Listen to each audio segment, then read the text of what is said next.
Je vais d'abord faire un petit point théorique sur le plan et je vais vous montrer comment j'utilise le schéma heuristique pour arriver à la construction du plan.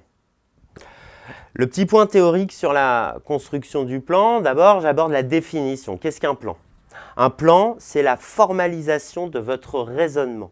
Cette définition est importante car elle est en application du principe fondamental, selon moi, que la forme est au service du fond.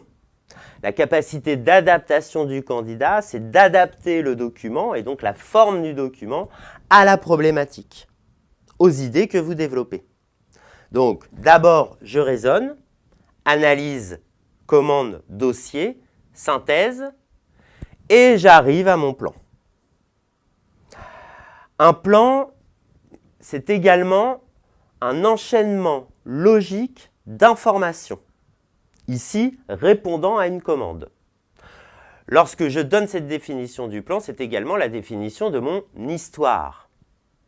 Donc, en trouvant l'histoire sur la base de la commande et du survol, je me rapproche du plan.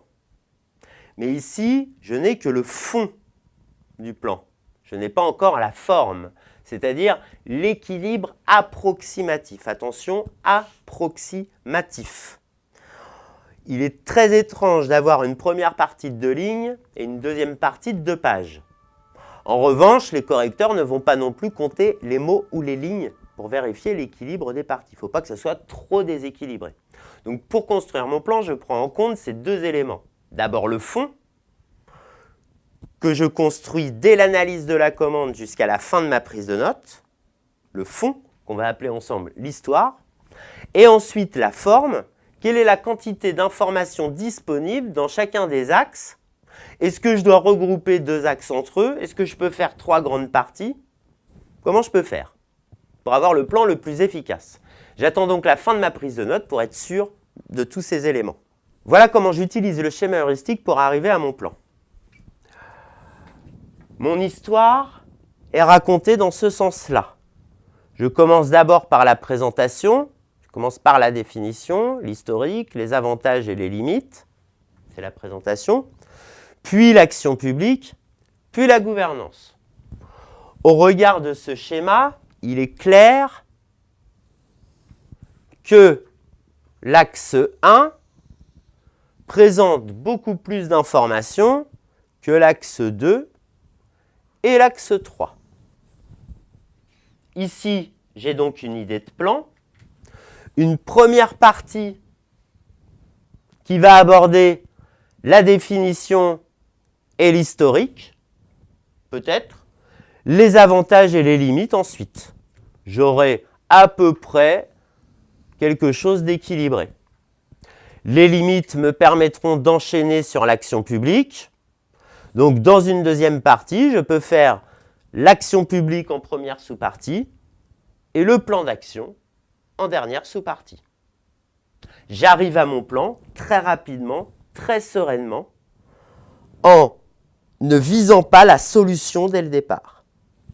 J'attends la fin de ma prise de notes pour envisager ce point-là.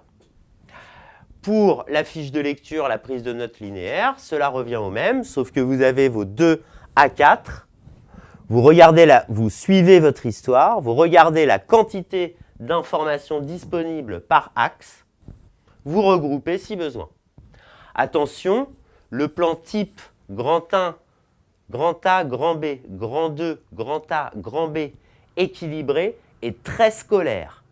C'est un principe, mais ce principe doit être adapté à chaque exercice. Il est très possible de faire 3 grandes parties sans sous-partie. Il est tout à fait possible de faire un grand 1 sans sous-partie et un grand 2 avec 2 sous-parties. L'ensemble de vos documents administratifs dans vos services adapte cette règle.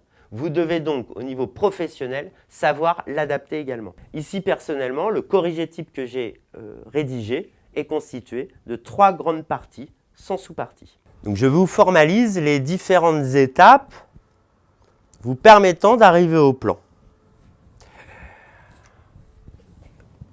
Étape 1, l'analyse de la commande, qui va vous donner des panneaux indicateurs, ça peut être 2, ça peut être 3, ça peut être 4, pour vous diriger dans le dossier. Qu'est-ce que je cherche? L'étape 2, c'est le survol du dossier documentaire.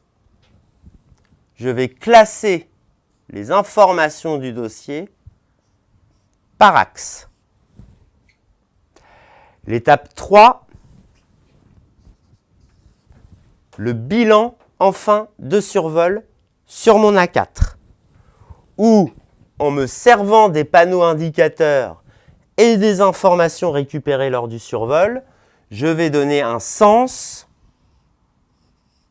à mon histoire. L'étape 4,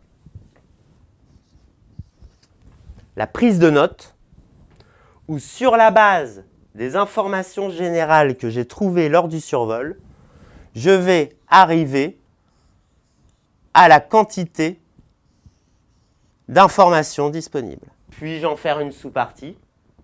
Puis-je en faire une partie? Puis-je en faire une partie? Puis-je en faire une partie? Personnellement, je suis arrivé à la même quantité d'informations. Attention, ma solution n'est pas la solution, c'est une solution à laquelle je suis arrivé en utilisant le dossier et en répondant à la commande. Sans doute que d'autres copies très bonnes, de qualité, ont trouvé une autre solution au niveau du plan. Mais il est clair qu'ils se sont tous servis des mêmes informations clés. Et donc, je peux arriver ici, par exemple, à un grand 1, un grand 2 et un grand 3. Au niveau de la gestion du temps, je suis ici sur 2 heures de travail. Derrière, j'ai 2 heures de rédaction. Nous allons passer maintenant à la rédaction.